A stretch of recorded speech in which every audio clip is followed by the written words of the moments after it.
되고요. 넘어갑니다. 그 다음에 조선 초기의 대외관계 그랬습니다. 조선 초기의 대외관계에서 첫 번째 어디와의 관계죠? 그렇죠? 명과의 관계가 되겠어요. 자, 그러면 명과의 관계에서 기본은 무슨 관계냐라는 얘기죠. 무슨 관계? 그렇죠. 따라봐 4대 관계. 자, 같이 보자. 조선은 건국 직후부터 명과의 친선 관계를 유지하여 국가의 안정을 보장받고 중국의 주변 민족과는 교린 정책을 취했다. 이러한 4대 교린 정책은 상대 국가가 달라지더라도 조선 전 시기에 걸쳐 일관되게 추진된 외교 정책이다. 내려갑니다. 국초 명과의 관계죠. 태조 때 정도전의 중심이 되어 언더라인 척 요동정벌 준비와 여진과의 관계를 둘러싸고 불편한 관계가 유지된 적도 있다는 것이죠. 그럼 잠깐만요. 태조 이성계 때는 누가 정도전이가 명나라가 점령한 어디를 정벌하려고 그랬어요? 요동정벌이라고 그랬죠? 다시 요동정벌 이거를 뭐 하려고 계획을 세웠다. 하려고 계획을 세웠다는 거죠. 그러니까 명나라가 차지한 요동 땅을 빼앗으려고 한 거죠. 그러니까 따라봐 어색한 친선관계, 따라봐 불편한 친선관계 이렇게 볼 수가 있어요. 자, 그런데 태종 때입니다. 양국의 관계가 좋아지면서 문물교류가 활발해졌다. 따라봐 태종 때 책 보지 말고요. 태종은 제1차 왕자인한 때 누구를 죽이잖아요. 정도전이를 죽이죠. 그러면 명과의 관계가 어색한 관계를 해결해 버리지요. 그래서 태종 때부터는 본격적인 무슨 관계로 바뀌었다? 친선 관계로 바뀌었다는 것입니다. 자, 그 다음에 이제 사절 파견입니다. 1년에 3번의 정기사절과 수시로 부정기사절을 파견합니다. 4대 외교로 기본으로 했으나 내정 간섭은 없었습니다. 정치 안정을 목적으로 했으나 중국의 앞선 문화의 수입과 물품 교육이 이루어졌습니다. 왕권의 안정과 국제적 지위를 확보하려는 자주적인 실리 외교였으며 언더라인 선진 문물을 흡수하기 위한 문화 외교인 동시에 일종의 공무역이었던 수입품, 견직물, 서적, 약재, 문방구, 도자기, 수출품은 마필, 인삼, 화문석입니다. 오른쪽. 자, 정기사절과 부정기사절 있죠. 자, 조공무역입니다. 잠깐만요. 책 보지 마. 조공무역이라는 게 뭐죠? 작은 나라가 큰 나라한테 바치는 걸 조공무역이라고 하죠. 근데 봐봐. 1년 3공을 원칙으로 하였으며 잦은 사절 교환에 따른 무역으로 인하여 명은 경제적인 피해가 심각해지자 조선 측에 3년 1공을 요구하는 압력을 가하기도 했다. 잠깐만. 이게 조공무역이라는 게 웃기는 게 뭐냐면 우리나라에서 100만 원어치를 가져가면 명나라는 대국이니까 한 120만 원어치나 130만 원어치를 줘야 된다고 말이에요. 그럼 우리가 가면 재밌지요. 이게 막 자꾸 가. 그러니까 명나라가 귀찮아 죽겠어요. 그러니까 조선에 충성심은 알았으니까 이제 몇 년에 한 번만 와라. 3년에 한 번만 올 것을 요구했다. 뭐 이런 것도 있습니다. 좀 창피하죠. 그 다음에 이제 대명관계 변화입니다. 잠깐만요. 따라봐. 살인파. 살인파는 뭐에 빠졌어요? 따라봐. 존화주의. 존화주의는 뭐냐? 명나라를 숭배하는 사상입니다. 그러면 살인파가 몇 세기의 정권을 잡아요? 16세기 정권을 잡죠. 그러니까 당연히 무슨 정책이죠? 따라봐. 지나친. 따라봐. 친명정책. 이렇게 볼 수가 있겠죠? 오케이. 자, 여진과의 관계입니다. 영토 확보와 국경지방의 안정을 위하여 여진족에 대해서 적극적인 외교정책을 펴나갔으며 언더라인 치고요. 회유와 토벌 양면 정책을 추진했다. 써놔. 그래서 회유와 토벌 양면 정책. 우리는 그걸 다른 말로 무슨 정책이라고 한다? 교린 정책이라고 합니다. 이런 것들을요. 회유책, 관직 수요입니다. 여진족의 귀순을 장려하여 관직을 주거나 정착을 위한 토지와 주택을 주어 우리 주민으로 동화시킵니다.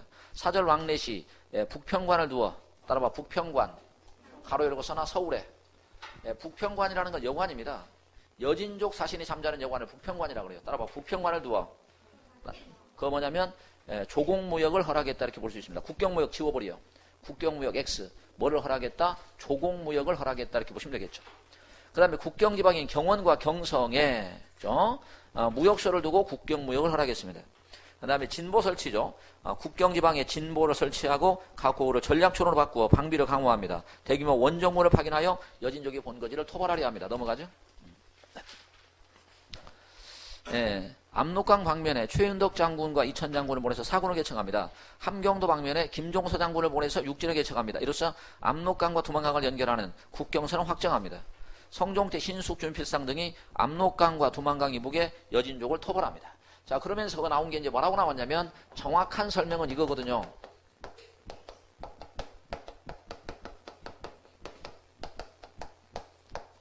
따라봐. 북방 3인 정책. 그러면 북방 3인 정책이라는 건 뭐냐면요. 사군, 육진 지역입니다. 여기에 남방의 민호 이주입니다. 이사시킨다는 거예요. 그러니까 봐봐. 따라봐. 육진, 사군 이 지역은 여진족이 살고 있는 데다 몰아내버렸다고 그랬죠. 여기 이제 이쪽에 사람들을 부족하면 이제 충청도, 경상도, 전라도 사람까지 이 백성들을 일로 이사시킨다 그래요. 따라봐. 조선인을 일로 이사시킨다는 거죠. 그래서 남방의 백성을 이주시킨다는 거죠. 그래서 국토의 무슨 발전이라고 말이에요. 그렇지. 균형 발전입니다. 이렇게 함으로써 북방을 개척한다는 거죠. 이렇게 함으로써 뭐에 대비한다는 거죠. 참말로 니들 따라봐. 여진 침략에 대비한다. 대답해. 알겠지? 그래서 남쪽의 백성을 이주시키는 정책을 우리는 북방 3인 정책이라고 이야기합니다. 이것이 가장 활발했을 때가 두 사람 있어요. 따라봐. 태종에서 따라봐. 중종 때까지 가장 활발하게 이루어졌다. 됐냐? 그치? 그 다음 내려갑니다. 따라봐. 토관제도. 다시. 토관제도는 뭐냐면 이것도 간단합니다. 공부할 때. 암기하려고 안 해도 돼요. 봐봐. 따라봐. 토관제도. 고개 들어봐요. 따라봐. 토착인을 관리로 임명하는 제도. 토착인은 뭐예요? 그 지역 사람을 그 말이죠? 니를 왜 그래? 다시 할게요. 따라봐. 그 지역 사람을 관리로 임명한다. 근데 이거는 전국적으로 하는 게 아닙니다. 딱 정해져 있어요. 따라봐. 함경도, 평안도, 제주도 세워보시면 돼요. 같이 볼까요? 함경도와 평안도의 국경지대의 지배권을 강화하고 여진족과 연결을 방지하고자 그 지역의 토착민을 빨간볼펜 관리로 임명하여 민심을 회유하였던 특수한 관직제도이다. 토관은 한품 서영에 의해서 제약을 받았고 양반이 아닌 무슨 계급이었다? 중인 계급이었다는 겁니다. 그럼 잠깐. 오전에 점심 먹기 전에 했잖아요. 조선시대 지방관을 파견할 때는 따라봐. 상피제도, 임기제도. 그럼 여러분 상피제도와 임기제도가 적용되지 않는 관직제도는 여러분 알고 있죠? 토관제도 이렇게 풀면 됩니다. 별거 아닙니다. 됐습니까? 오케이. 일본과의 관계죠. 쪽발이족 샹놈 새끼들이죠. 일본이나 동남아시아 여러 나라와의 교류에는 교린 정책을 원칙으로 합니다. 자, 고려 말부터 조선 초기까지 계속된 외국의 침략으로 해안 지방의 백성들이 산속에 숨어들어가 농사를 지을 수 없을 정도로 피해가 심했다. 조선은 수군을 강화하고 성능이 뛰어난 전함을 대량으로 건조하고 화약 무기를 개발하여 선박에 장착하는 등 외국 역투에 노력합니다. 외구의 약탈이 계속되자 이를 강력히 응징하기 위해서 세종 1419년에 이종무가 외구의 소굴인 형광펜 쓰시마섬을 토벌합니다. 그때 이제 쓰시마섬 항복을 받고 그 다음에 이건 조선 영토다 이렇게 확인을 했어야 되는데 그래서 이제 쓰시마섬이 우리 거 아니에요? 아니면 일본 국왕한테 쌀 1000석을 주고 사버려. 하고 계약 문서를 써. 그래서 그걸 잘 보관해놨으면 그러고 이제 그걸 쓰시마섬에다가 비석으로 막 새겨놔 계속. 그 다음에 저기 중국에다가도 새겨놓고 쓰시마는 우리가 샀다 이렇게 일본 놈들이 파기 못하도록. 그죠? 그 다음에 그 경복궁 밑에 땅에다 묻어놔 살짝. 문서를 갖다가. 봐봐. 하여튼 볼까요? 침략과 약탈에 어리진 왜구들이 평화적인 무역관계를 요구해오자 조선은 일부 항구를 개항하여 제한된 무역을 허용합니다. 외구 요구를 받아들여 부산포, 연포, 제포에 3포를 개항합니다. 몇 년에? 1426년에. 3포의 교역량이 늘어나자 제한을 가하는 무역 조약을 체결합니다. 따라봐. 개해약조. 암기합니다. 외화의 교역이 늘어나자 제한을 가하는 일종의 무역 조약입니다. 1443년 연대는 필수죠.